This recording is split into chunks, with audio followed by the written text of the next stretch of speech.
ទាំងអស់គ្នាសូមស្វាគមន៍មកកាន់ Channel មុំសៀថ្ងៃនេះខ្ញុំនឹងបង្ហាញបងប្អូននៅរូបមន្តដ៏ល្អបំផុតដែលអាចជួយបំបត្តិស្នាមអុចខ្មៅនិងធ្វើឲ្យស្បែករបស់បងប្អូនសយ៉ាងឆាប់រហ័សត្រូវប្រកាសថាទស្សនាវីដេអូនេះរហូតដល់ចប់ដើម្បីទទួលបានគន្លឹះពេញលេញត្រូវបានទាំងបរិះនិងនារី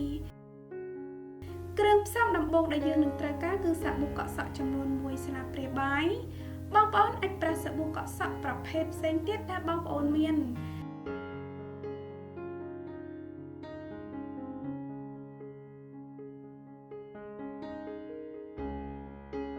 គ្រឿងផ្សំបន្ទាប់ដែលយើងនឹងត្រូវការគឺទឹកក្រូចឆ្មាចំនួន2ស្លាបព្រាបាយ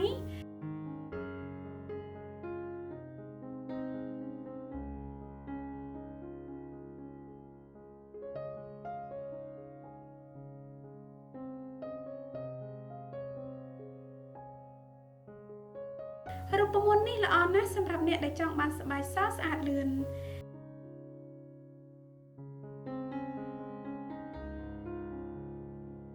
ឥឡូវនេះសូមដាក់ម្សៅតែបៃតងឬម្សៅតែខ្មៅចំនួន2ស្លាបព្រាបាយ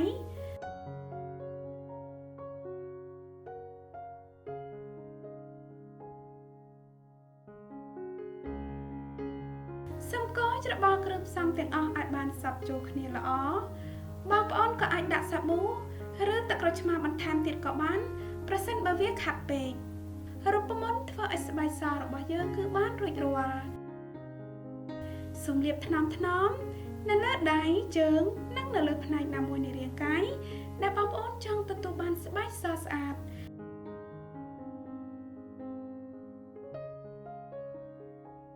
បន្ទាប់ពីលាបរួចរាល់ហើយសូមទុកចោលនៅលើស្បែករបស់បងប្អូនរយៈពេល10ទៅ20នាទី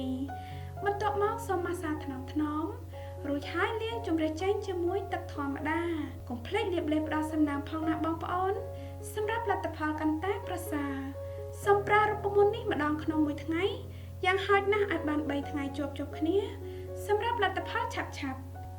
ដោយដែលបងប្អូនបានឃើញដៃរបស់ខ្ញុំមើលទៅស្រស់ស្អាតនិងភ្លឺរលោងបើប្រៀបទៅនឹងដៃម្ខាងទៀតសង្ឃឹមថាបងប្អូនចូលចិត្តវីដេអូនេះប្រសិនបើមានសំណួរឬយោបល់សូមសរសេរ comment ខាងក្រោមសូមជួយចុច like និងចុច subscribe YouTube Channel និង Facebook Page របស់នាងខ្ញុំផងណាសូមអរគុណដល់បងប្អូនទាំងអស់គ្នាដែលចូលចិត្តនិងតែងតែគាំទ្រទស្សនាវីដេអូរបស់ខ្ញុំនឹងជួបបងប្អូននៅវីដេអូបន្ទាប់ទៀតសូមជម្រាបលា